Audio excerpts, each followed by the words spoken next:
2004, I think, I took a break from work. I had been working in advertising. I was like the world's worst copywriter. And so was taking a break. I was trying to figure out what I wanted to do next. And by then I had actually written a lot of stuff. And this was stuff that I had written when I was supposed to be paying attention in class. Mm. And when I was at work and I was supposed to be working, I would be writing stories. So then when I was on this break, I went online and I was trying to figure out what the scene was like. And at that time, there were a lot of these online forums Right. for writers where you could submit your work and you would get feedback. So I started doing that and I would get feedback, which was interesting because one of the reasons why I didn't wanna say that I was an Indian writer was because people would view you in a certain way. They viewed your language use in a certain way.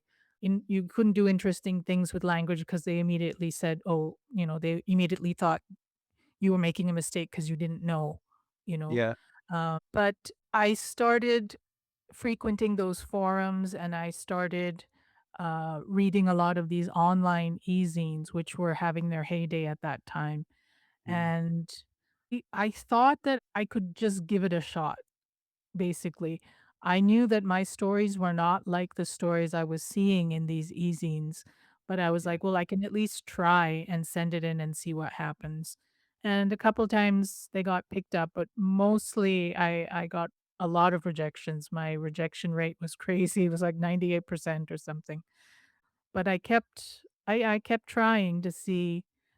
I think that I think there was one thing that struck me was, at least back then, it was extremely Americanized, a lot of the e-zines and the work that they were publishing.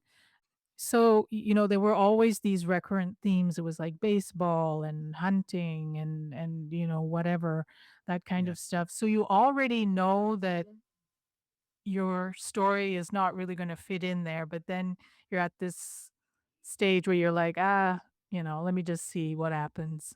Let me And just I'm send it assuming, I in." mean, at the time, the expectations also of like of a South Asian writer probably would have been to feed into these tropes of whatever, like Oh, monsoon and mangoes and absolutely. That was actually a huge challenge because I know that there were, because this was things that I read in the feedback. They would be like, "We would love to hear more about India." Or, I remember at the beginning, my bio stated specifically that I was from a small temple town in South Mm. India, and people loved that, and then when I moved to Bangalore and I started saying I'm from Bangalore, they were like, "No, we like that other one that you said," and I was like, "Well, I actually don't live there anymore." But, yeah, that whole exoticism was very prevalent, and um it was difficult to deal with at times because there were certain instances where I knew that I was like the token Indian in Mm. that particular issue or e-zine because, when they were talking about it, they'd be like, "We have work from all over, from Canada and the UK and India," and be like, "Oh, man." It was, kind of discouraging, yeah. When you were a teen who was still living in Canada, and then maybe even a couple of years later Mhm. or whatever, was your writing largely molded by your experiences in Canada? Or did it have a kind of an Indian element to it as well? I think what I'm trying to ask maybe is that did your experiences as an immigrant or a member of the diaspora have any kind of impact on the kind of writing you were doing, or maybe even the reading Actually, you were doing? so I guess I'm a little bit embarrassed to admit this, but when I would write Yeah, when I was in Canada, I used to pretend that I was a white girl, and which I is would fair enough. Yeah, I mean, I might yeah, have done the and same, I guess. Yeah. yeah, I didn't want any of my Indianness or anything of that to come through in my writing, so I would pretend I was a white kid, Mm. and I would write about white experiences or what I imagined were, those experiences.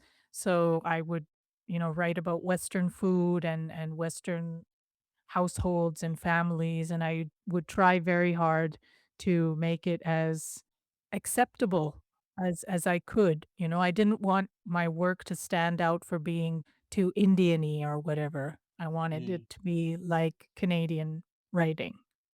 Writing is, Mhm. I mean, at a basic level, it's a sort of process of reconciliation, right? And at that age, you just want to belong, I suppose. Very much so, yeah, yeah, Mm. that's so true. Do you remember your first published piece?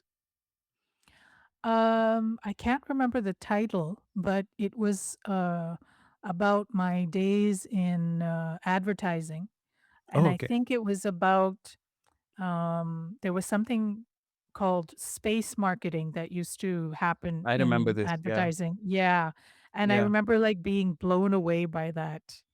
Right. Just the phrase, like, space marketing, like, "Oh my god, that's so weird," and I would think about that a lot, and I wrote something about that, and it was published in an online humor journal called Defenestration, which is no longer with us, but, yeah, I remember that was the first publication.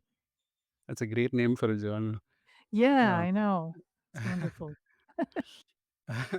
do you recall the kind of process that you followed when you were writing this idea, for instance, the fact that the story was about space marketing? So how do you kind of pick up on an idea like that and then kind of translate it into a story? Like, what would your process have been like? Would you just write it all in one go and it's kind of ready, or is there a was there more to it? I think, I would write it all in one go, and I would think it was ready, Right. and yeah, and sometimes if I was lucky, I would, have maybe a week or 2 before I looked at it again, and then I would see that, "Okay, wow, this needs a lot of work."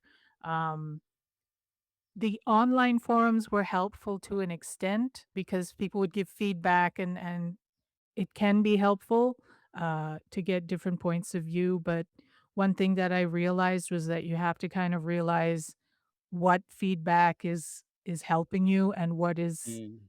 not helping you, and you have to be able to kind of protect your work in the sense that you have to understand that not every piece of feedback should be incorporated.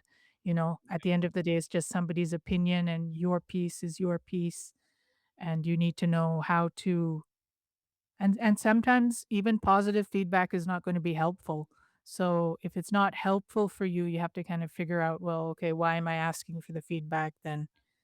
That's a bit of a process. You've just listened to a brief extract from episode 4 of Happy Accidents, a series of interviews with creative practitioners on craft, process, and authenticity in the age of AI.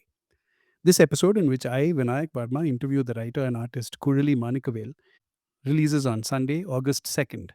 Listen to the full episode, find podcast links, RSS feeds, show notes, and more on happyaccidents.co.in.